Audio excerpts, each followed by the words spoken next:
Because it shows two things. It shows your competency and it shows your caring. Yes.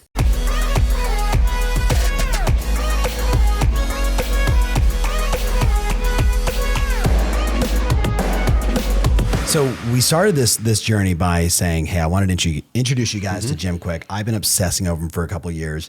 Finally got him inside the studio. So pumped.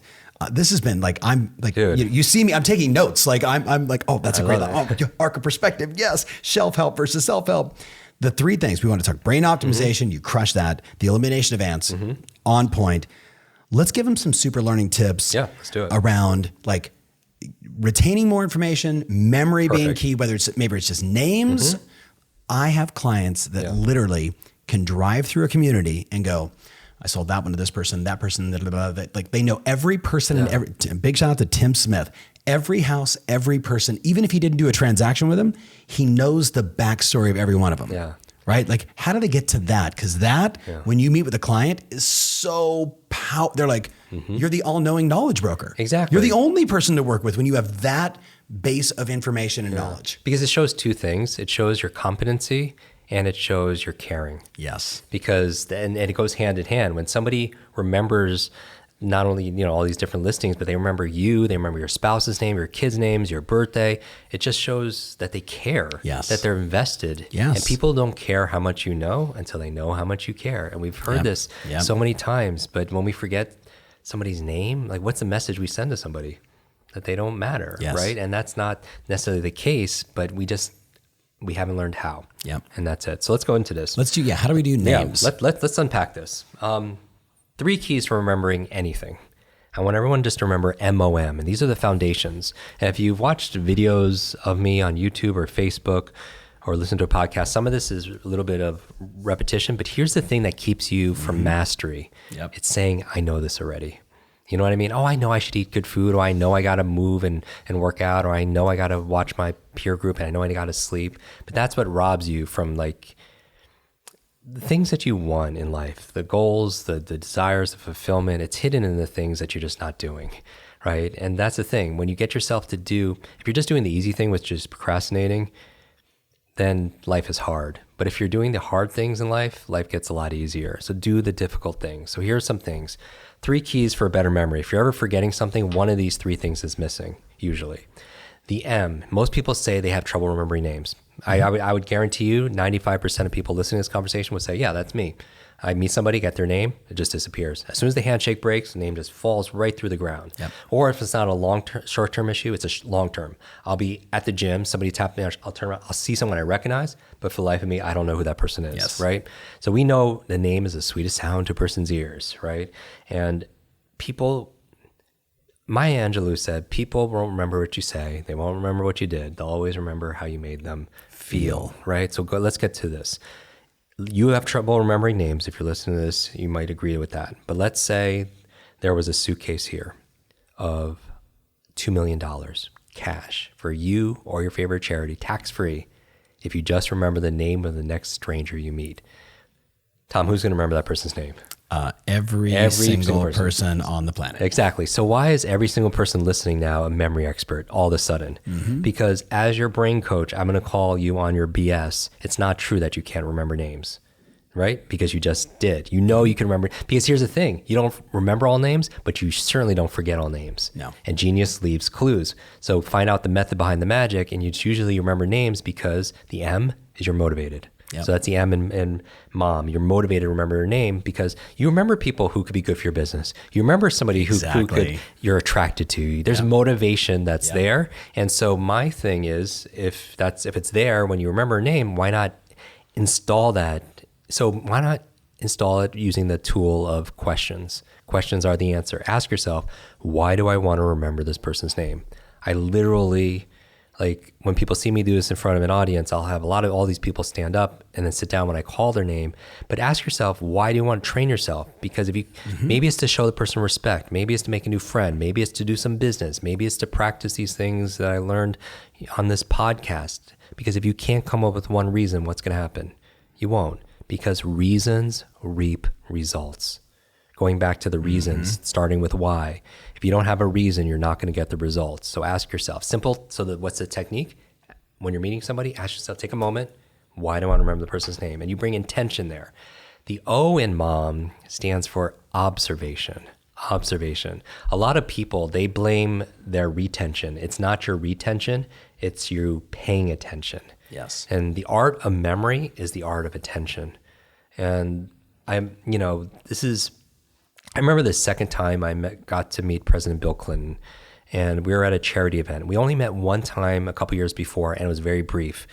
But I was sitting down at my table. I was the first one there, assigned at this table. Then to the right of me sits Forrest Whitaker, and I'm such a big Forrest Whitaker fan. And next to him was Richard Branson, and then Ashton Kutcher's twin brother, and I didn't know he even had a twin brother. And then President Clinton sits right next to me. And I'm like, you took a picture of that. Yeah. I had to put it on Instagram because people are like, who photoshopped that Asian dude in that photo? But I put the picture up there, and that's what most people were saying. But when I sat with him, he remembered my name. Yes. And I was really impressed. And I was just like, okay, so he knew who's sitting at this table. So somebody fed him that information. Then he picks up on the last conversation we had. And I was just like, okay, whoa. Nobody was listening to that. Nobody fed him that information. And here's the thing, when he's talking to me, I was like, I'm a memory guy. I was like, how do you do this? What do you do? And he tells me this story about his grandfather in Arkansas gathering the children in the living room and would tell stories. But afterwards, he would do something different. He would really deeply quiz every single one of them to see if they were paying attention. Mm-hmm. And I was interesting when he was telling me all this, I was noticing he was talking to me. It was an eerie feeling in a positive way, but also a little bit scary because he was focused right on me. When you go to events, sometimes you don't have that person's focus. You can tell they're looking over your shoulder. Yeah, they're out here. Who's more important in this room, who's walking. Yeah. Or if they're not looking around, they're inside their own mind. Yeah. They're not listening, they're waiting for their turn to speak. Bingo. Or they're thinking about how they're going to reply and respond. And we know Stephen Covey, 7 Habits of Highly Effective People. Another habit is seek first to understand, then to be understood. Yes. And not so much about being interesting, but more interested about somebody. And I noticed he was just fixated on me when he's telling me these stories. And he has this very powerful presence, right? And I think his incredible, he's got charisma, he's got great connector, he's a great communicator. But I think his incredible memory and his powerful presence with people comes from being powerfully present with people. I'll say that again, that his incredible memory and his powerful presence comes from being powerfully present. And that's something that's not reserved to him or anybody else. We could just be present with people. That's a learned skill. Exactly. And that's something that comes through intention. Yeah. And then just think about what I'm talking about, the M and the O, motivation and observation. Motivation is just caring about a person to remember them. Observation is just being present with them. I mean, this is just a good recipe for being a good human being. Yeah. Right. And so that's what I feel like, without even getting to the last M stands for the mechanics. But going back to presence, it's just listening to the person, right? If everyone just mentally wrote the word listen in their mind and did this little brain exercise, move the letters around, it spells another word perfectly, listen. It spells the word silent. And I'm just saying, just be silent with somebody, just be there with somebody. And those two things, if people, even in sales, if people feel motivated, they know, if their motivations, they feel like that person cares for them and that they're present with them. That's more than half of it. Yes. But the last M stands for the mechanics. And those are the tactics, those are the strategies, those are the skills on how to learn another language, how to read 3 times faster, how to remember names, how to do all these things. So one of the things I do in business is I talk about to remember names is be suave, B-E suave. And so the B, I love acronyms, obviously, because remember back in school, we learned Roy G. Biv. Of course. The Great Lakes are homes, Huron, Ontario, Michigan, Erie, Superior.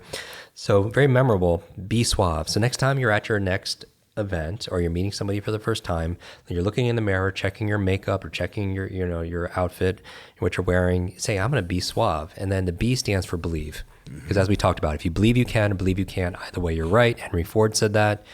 And so believe that you can do that. This is possible, right?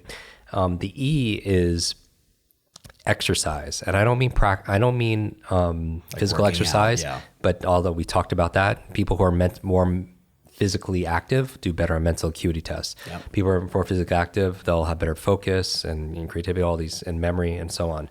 What's good for your heart is good for your head again. But I mean exercise as in practice, because practice makes progress. Practice makes permanent, right? And so I would say practice this, because the bad news is it takes effort. The good news, not as much as you think. I mean, I'm very good at remembering names, but after the first 60 days of doing this, I don't get, once you know how to park a car, or once you know how to be able to type, you know how to do it. Pilot. It's a skill, like anything. And so that's my thing, is there's no such thing as a good or bad memory. There's a trained memory and an untrained memory. And this is just, you're doing skill acquisition, right? So 21, 30, 66 days, whatever you buy in terms of creating a new habit. There's a way of accelerating that we teach. But the idea is consistency, because consistency compounds, and little by little, a little becomes a lot. Just do a little bit each day, and then you get better and better and better. And then that's where the speed and the confidence comes. There's a psychology, there's a confidence loop, that the more confident, if you could play like Tiger Woods, you'd be more confident, and then you play more, and you get more confident, and so on. So that's positive momentum. So I would say exercise, meaning practice these strategies. The suave, S is you say the name. You meet someone for the first time, and you say, Tom, it's great to meet you. The reason why you say it is you want to make sure, going back to the O, that you observed it correctly. Yes. Because lots of times we're at networking functions, or we're at a wedding, it's loud. You don't want to say goodbye, Todd, when the person's name is Tom, right? You want to get corrected up front. So you say the name. The U in suave stands for use the name. Now, you want to use it, not abuse it. So, because Tom, it's so great to be here today. Tom, what do you want to cover today? Tom, do you want to get some lunch here? It becomes annoying, right? Exactly. You're like, cheap memory trick. Exactly. So you want to use it 3 or 4 times in the context of the conversation, because the repetition does help to you get that auditory memory, right? So you want to use it. The A in suave, this is a powerful one, is ask. Ask. Because what's everyone's favorite subject?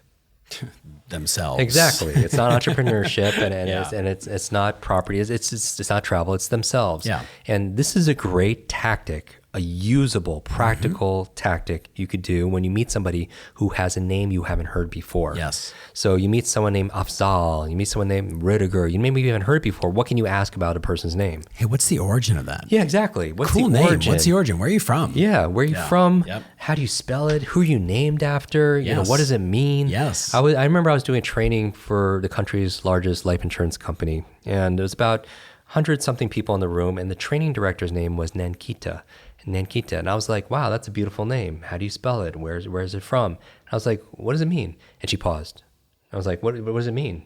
And she looked at our coworkers, and she says it means graceful falling waters.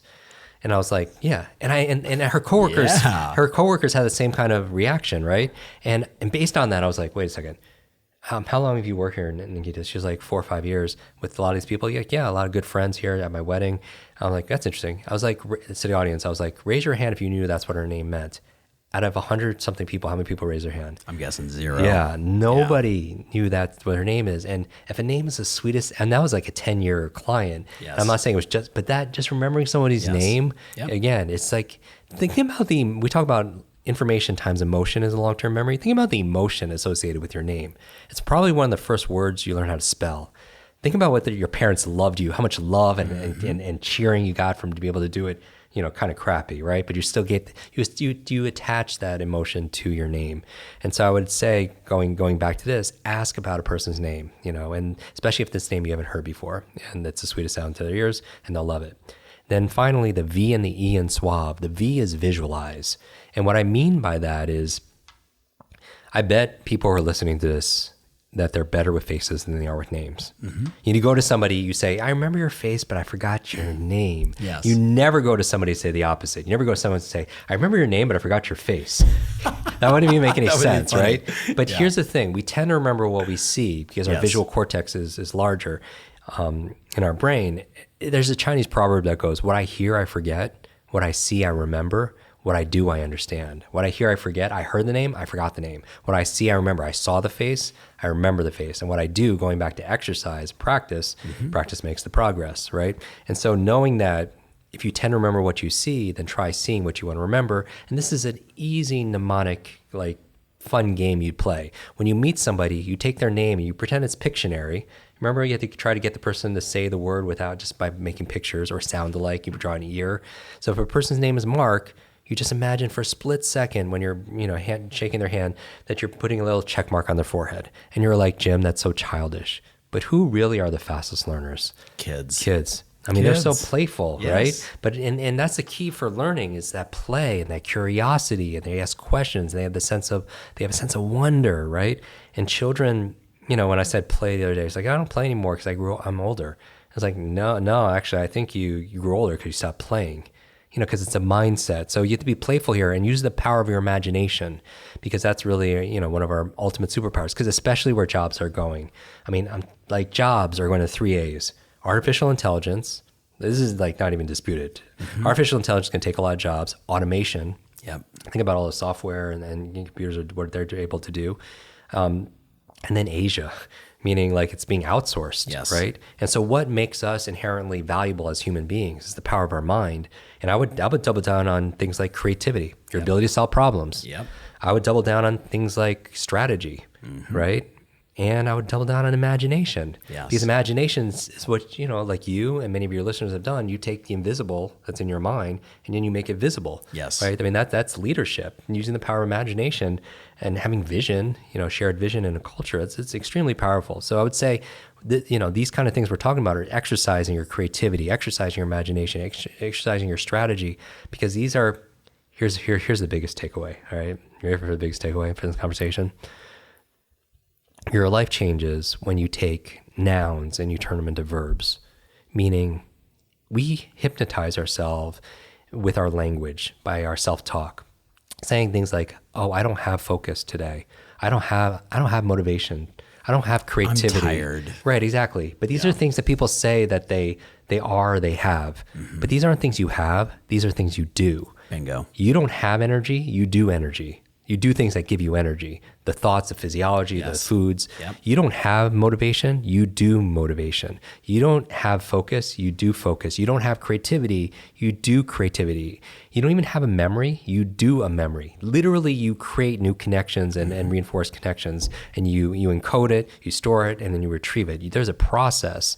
And so my goal is always showing people the process of how to do these things, but you can never do those things if you believe they're static and they're fixed. You either have it or you don't. You wake up and say, "Oh, I hope I have drive today," or "I hope I have, creativity so I could write and make videos today." That doesn't make a lot of sense. No. And so the goal is, when the benefit of turning into a verb, it gives you agency and gives you your sovereignty back, because it gives you the power to do something, as opposed to being on the effect and you're back at being a thermometer again. Yes. And so going back to this for visualization, what you're doing is you're taking someone's name like Mike, and all of a sudden you take a split second and just sing, imagine them jumping on the table, singing karaoke on a microphone, right? And it's really silly, but it's just like, that's what uses our senses, our imagination, and when we remember it better than something else. Everybody needs these skills in this time, right? So I love that thought. So, dude, I could spend all day. I know. I know we both have hours. other schedules. So